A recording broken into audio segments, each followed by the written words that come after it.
سورۃ الشعراء کی آیت نمبر 34۔ سورۃ الشعراء کا تیسرا رکوع 19ویں پارے کا 7واں رکوع۔ قال للملأ حولہ، فرعون بولا اپنے گرد کے سرداروں سے، جو فرعون کے ارد گرد سردار بیٹھے تھے۔ جیسا کہ آپ نے سنا کہ 500 سردار زیوروں سے آراستہ سونے کی کرسیوں پر بیٹھے ہوئے تھے۔ فرعون اپنے ارد گرد بیٹھے ہوئے سرداروں سے کہنے لگا، ان ھذا لساحر علیم، کہ بے شک یہ دانا جادوگر ہے، علم والا جادوگر ہے۔ یرید چاہتا ہے، ان یخرجکم من ارضکم بسحرہ، کہ تمہیں تمہارے ملک سے نکال دیں اپنے جادو کے زور سے۔ فماذا تأمرون، تب تمہارا کیا مشورہ ہے؟ کیونکہ اس زمانے میں جادو کا بہت رواج تھا، زور تھا، اس لیے فرعون نے خیال کیا کہ یہ بات چل جائے گی اور اس کی قوم کے لوگ اس دھوکے میں آ کر موسیٰ علیہ السلام سے متنفر ہو جائیں گے اور ان کی بات قبول نہ کریں گے، وہ سمجھیں گے کہ یہ ایک جادوگر ہیں۔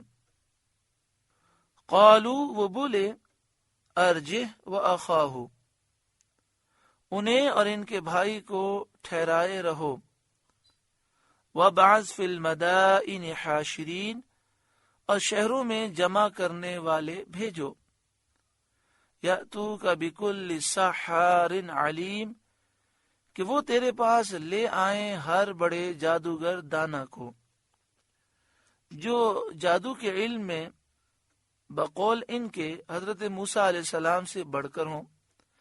یعنی سردار کہنے لگے کہ موسیٰ اور ہارون کو بٹھا کے رکھو، اپنے پاس قید رکھو، اور سارے مصر سے بڑے بڑے جادوگر جمع کرو جو جادو میں ان دونوں سے بڑے ہوں،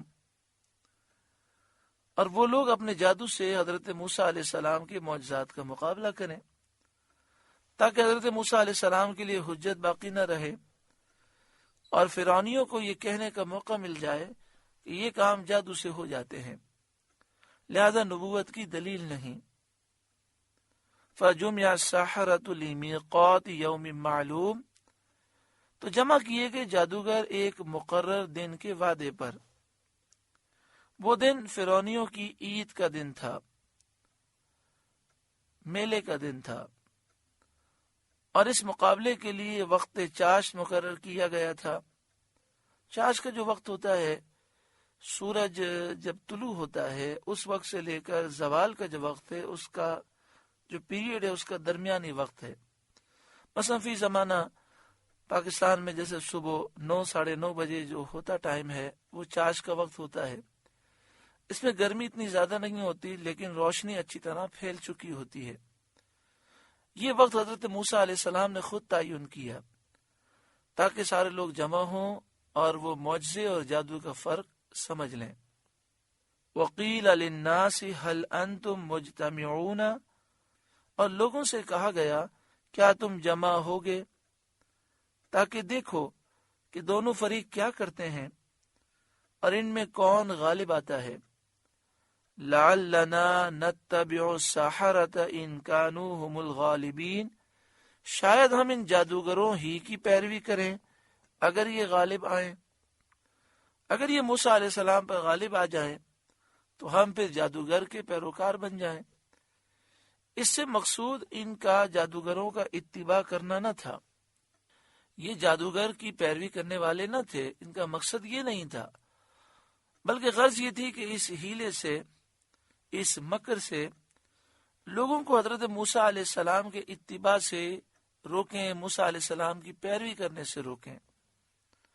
فلما جاء السحرة، پھر جب جادوگر آئے، قالوا لفرعون، وہ جادوگر فرعون سے بولے، اِنَّ لَنَا لَأَجْرًا، کیا ہمیں کچھ مزدوری ملے گی، ان کننا نحن الغالبین، اگر ہم غالب آئے۔ قال نعم، فرعون بولا ہاں، وَإِنَّكُمْ إِذًا لَمِنَ الْمُقَرَّبِينَ، اور اس وقت تم میرے مقرب ہو جاؤ گے، تمہیں درباری بنایا جائے گا، تمہیں خاص اعزاز دیے جائیں گے، سب سے پہلے داخل ہونے کی اجازت دی جائے گی، سب سے بعد تک دربار میں رہو گے۔ اس کے بعد جادوگروں نے حضرت موسیٰ علیہ السلام سے عرض کیا کہ کیا حضرت پہلے اپنا عصا ڈالیں گے یا ہمیں اجازت ہے کہ ہم اپنا سامان سحر ڈالیں؟ بعض مفسرین نے فرمایا کہ یہ جو انہوں نے ادب کیا اور موسیٰ علیہ السلام سے انہوں نے پوچھا کہ آپ اجازت دیں تو ہم اپنا سامان ڈالیں، اللہ تعالیٰ نے اس کی برکت انہیں عطا فرمائی، اور اسی ادب کی وجہ سے اللہ نے انہیں ایمان کی دولت عطا فرمائی۔ قال لهم موسیٰ القوا ما انتم ملقون، موسیٰ نے ان سے فرمایا ڈالو جو تمہیں ڈالنا ہے تاکہ تم اس کا انجام دیکھ لو۔ فَأَلْقَوْا حِبَالَهُمْ وَعِصِيَّهُمْ، تو انہوں نے اپنی رسیاں اور لاٹھیاں ڈالیں، وَقَالُوا، اور بولے، بِعِزَّةِ فِرْعَوْنَ، فرعون کی عزت کی قسم، إِنَّا لَنَحْنُ الْغَالِبُونَ، بے شک ہماری ہی جیت ہے۔ انہیں اپنے غلبے کا اطمینان تھا، کیونکہ جادو کے اعمال میں جو انتہا کے عمل تھے یہ ان کو کام میں لائے تھے، یعنی سب سے بڑا جادو لے کر آئے تھے، اور یقین کامل رکھتے تھے کہ اب کوئی جادو اس کا مقابلہ نہیں کر سکتا۔ فَأَلْقَى مُوسَىٰ عَصَاهُ، تو موسیٰ نے اپنا عصا ڈالا، فَإِذَا هِيَ تَلْقَفُ مَا يَأْفِكُونَ، جبھی وہ ان کی بناوٹوں کو نگلنے لگا جو انہوں نے جادو کے ذریعے سے بنائی تھیں، یعنی ان کی رسیاں اور لاٹھیاں جو جادو سے اژدہے بن کر دوڑتے نظر آ رہے تھے۔ 300 اونٹوں پر یہ جادوگر رسیاں اور لاٹھیاں لے کر آئے تھے اور میدان میں انہوں نے پھیلا دیا تھا۔ لوگوں کی آنکھوں پر جادو کیا تو لوگ یہ سمجھے کہ یہ سانپ ہیں، اژدہے ہیں جو میدان میں دوڑ رہے ہیں۔ حضرت موسیٰ علیہ السلام کا عصا اژدہا بن کر ان سب رسیوں لاٹھیوں کو نگل گیا۔ پھر اس کو حضرت موسیٰ علیہ السلام نے اپنے دست مبارک میں، ہاتھ مبارک میں لیا تو وہ مثل سابق عصا تھا، یعنی لاٹھی دوبارہ بن گیا۔ جب جادوگروں نے یہ دیکھا تو انہیں یقین ہو گیا کہ یہ جادو نہیں ہے۔ فَأُلْقِيَ السَّحَرَةُ سَاجِدِينَ، اب سجدے میں گرے جادوگر۔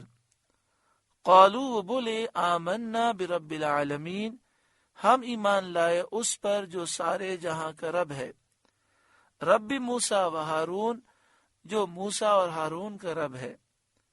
قال، فرعون بولا، آمنتم لہو قبل ان آذن لکم، کیا تم اس پر ایمان لائے قبل اس کے کہ میں تمہیں اجازت دوں؟ فرعون کہنے لگا میری اجازت کے بغیر تم ایمان لے آئے؟ انہو لکبیرکم الذی علمکم السحر، بے شک وہ تمہارا بڑا ہے جس نے تمہیں جادو سکھایا، یعنی حضرت موسیٰ علیہ السلام تمہارے استاد ہیں، اسی لیے وہ تم سے بڑھ گئے اور تم سب نے مل کر منصوبہ بنایا۔ تم اس لیے آئے کہ تاکہ تم مقابلہ کرو اور تمہارا استاد جیت جائے اور پھر تم جادو کے ذریعے ہم پر حکومت کرو۔ انہو لکبیرکم الذی علمکم السحر، بے شک وہ تمہارا بڑا ہے جس نے تمہیں جادو سکھایا۔ فلسوف تعلمون، تو ضرور ان قریب تم جان جاؤ گے کہ تمہارے ساتھ کیا کیا جائے گا، تمہارا حشر کیا ہوتا ہے۔ یہ فرعون نے دھمکی دی، لأقطعن ایدیکم وارجلکم من خلاف، بے شک میں تمہارے ہاتھ اور دوسری طرف کے پاؤں کاٹوں گا، وَلَأُصَلِّبَنَّكُمْ أَجْمَعِينَ، اور تم سب کو سولی دوں گا۔ اس سے مقصود یہ تھا کہ عام مخلوق ڈر جائے، اور جادوگروں کو دیکھ کر لوگ حضرت موسیٰ علیہ السلام پر ایمان نہ لے آئیں۔ فرعون کو خوف طاری ہوا کہ جادوگر ایمان لے آئے، اب ان کی دیکھا دیکھی اور لوگ بھی ایمان لے آئیں گے، اس لیے میں جادوگروں کو سخت سزا دوں تاکہ لوگ ڈر جائیں اور کوئی ایمان نہ لائے۔ اس نے دھمکی یہ دی کہ میں ایک طرف کا ہاتھ کاٹوں گا، یعنی سیدھا ہاتھ کندھے سے کاٹوں گا، اور الٹا پاؤں تمہاری ران سے کاٹوں گا، اور پھر تمہیں سولی پہ لٹکاؤں گا، بڑے بڑے کیل تمہارے جسموں میں گاڑ دوں گا اور تمہیں کھجور کے تنے پر لٹکا دوں گا۔ قالو، وہ بولے، لا ضیرہ، کچھ نقصان نہیں، دنیا میں کچھ بھی پیش آئے اس میں تکلیف کی کیا بات ہے، کیونکہ دنیا فانی ہے۔ انا الی ربنا منقلبون، ہم اپنے رب کی طرف پلٹنے والے ہیں، ہم اپنے رب کی طرف ایمان کے ساتھ پلٹنے والے ہیں، اور ہمیں اللہ تعالیٰ سے رحمت کی امید ہے۔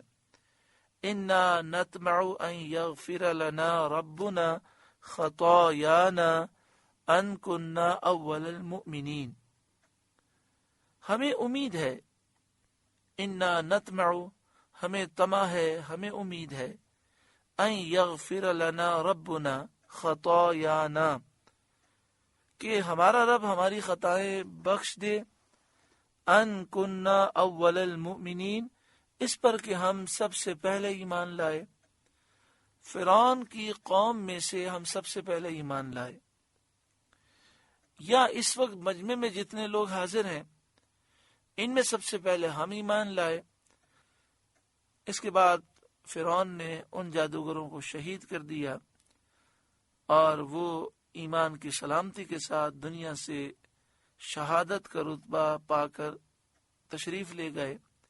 حضرت عبداللہ بن عباس فرماتے ہیں، عجیب شان ہے رب کی قدرت کی، یہ جادوگر صبح کافر تھے، موسیٰ علیہ السلام کے مقابلے کے لیے آئے، اور شام کو ایمان لا کر شہادت کا اعلیٰ رتبہ پا لیا۔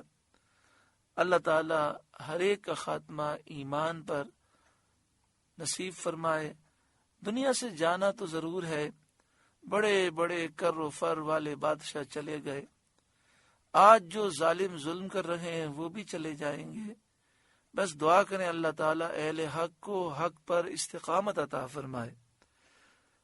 اس واقعے کے بعد حضرت موسیٰ علیہ السلام نے کئی سال وہاں اقامت فرمائی، اور ان لوگوں کو حق کی دعوت آپ دیتے رہے، لیکن ان کی سرکشی بڑھتی گئی، اور پھر ان کے لیے تباہی آئی، جس کا ذکر انشاءاللہ تعالی اگلے رکوع میں ہم سماعت کریں گے۔ سورۃ الشعراء کا 30واں رکوع مکمل ہوا۔ اللہ تعالیٰ اس رکوع کے نور سے ہمارے قلوب کو روشن منور فرمائے۔